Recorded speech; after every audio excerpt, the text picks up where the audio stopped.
Today's Thursday. It's the end of the first week of a 4-week session, which will include the budget. If there's slight cheering during this, it's because there's a group of midwives outside, and so the cheering will, I'm sure, apply to their speakers and not to me. Today we start off with a business statement. Chris Hipkins will tell us what's going to happen next week. Jerry Brownlee's likely to question him on that and seek further detail.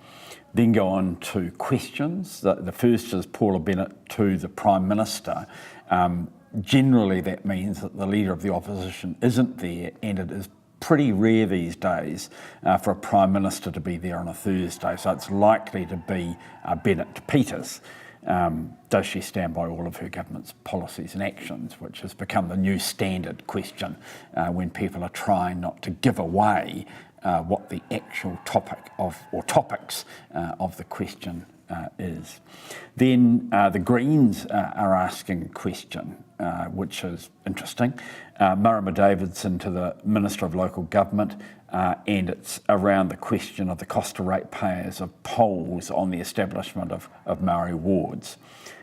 Paul Goldsmith has a question to the Minister of Finance, and it goes to the money that is available in the as a result of the economy going slightly better than expected, and whether that improvement on the half-year estimates means that the government should be doing things other than what the government is doing. Louise Upston has a question to the Minister of Social Development. Then we have transport, trade, health, education, conservation questions.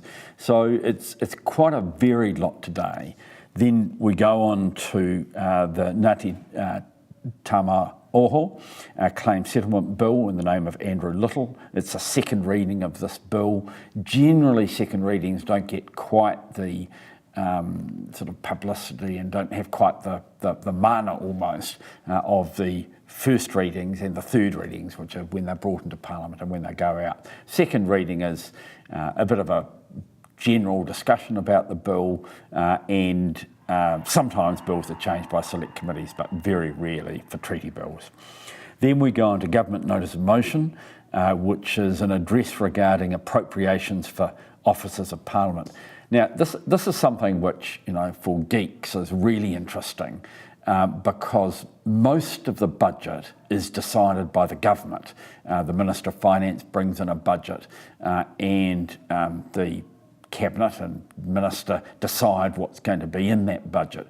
But there's a little bit of the budget where Parliament has autonomy, and this is around the officers of Parliament. So the Parliamentary Commissioner for the Environment, the Auditor General, the Ombudsman, and one other, which has just slipped my mind.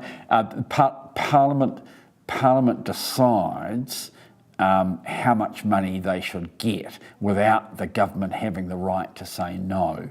And this is decisions have been made, and it will be sent off to the Governor-General for the Governor-General to say, include this in the budget when it's presented. So it is interesting, it's different, and so there'll be 10-minute speeches about that later on this afternoon.